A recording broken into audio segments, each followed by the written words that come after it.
తాటంకాచలనంబుతో భుజనటద్దమ్మిల్ల బంధంబుతో శాటి ముక్తకు చంబుతో నద్రుడ చంచత్కాంచితో శీర్ణలాలాటపే లేపముతో మనోహరకరాల జ్ఞోత్తరీయంబుతో కోటీంద్రప్రభతో నురోజ భర సంకోచద్విలగ్నంబుతో కరిని కాపాడాలని పరువెత్తే పతి వెంట పరుగెడుతున్న లక్ష్మీదేవి చెవుల పోగులు కదలాడాయి.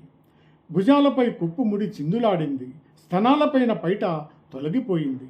ఒడ్డానం వదిలిపోయింది. నుదుటి పూత చెదిరింది. ఆమె పైట కొంగు మాత్రం ప్రియుని చేతిలో పట్టుబడే ఉంది. స్తనభారంతో నడుము నకనకలాడిపోతుంది. ఆమె ముఖం కోటి చంద్రుల కాంతితో నిండి ఉంది.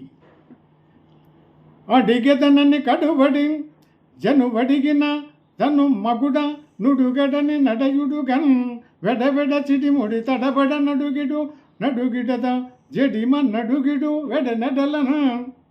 అప్పుడు ఆమె భర్తను ఎక్కడికి వెళుతున్నాడో ఎందుకు వెళుతున్నాడో అడగాలనుకొని వేగంగా ముందుకు అడుగులు వేసింది.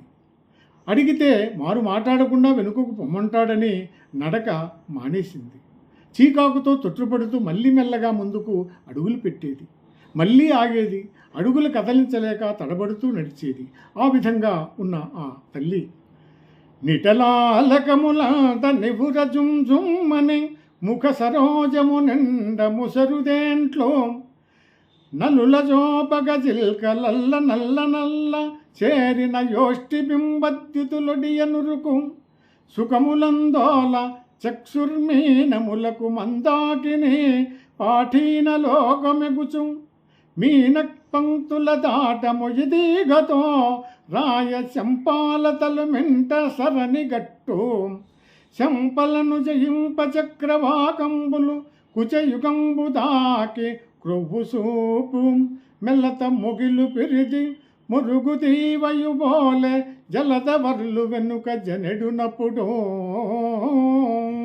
మేఘం వెంట మెరుపు తీగవలే విష్ణువు వెంట లక్ష్మీదేవి వెళ్ళసాగింది. ఆ సమయంలో ఆమె నొసటిపైన ముంగురులను చెక్కదిద్దుకోపోతే పద్మం వంటి ఆమె ముఖము నిండా తుమ్మెదలు కమ్ముకున్నాయి. తుమ్మెదలను తోలుతుండగానే దొండపండు వంటి ఆమె పెదవుల కోసం చిలుకలు వచ్చి వాలినాయి. చిలుకలను తరుమగానే చేపల వంటి ఆమె కన్నుల మీదకు ఆకాశగంగలోని పెను చేపలు ఎగిసి దుమికినాయి. చేపలను తప్పించుకోగానే ఆమె తీగ వంటి శరీరంతో ఒరుసుకోవడానికి మెరుపు తీగలు బారులు తీరినాయి.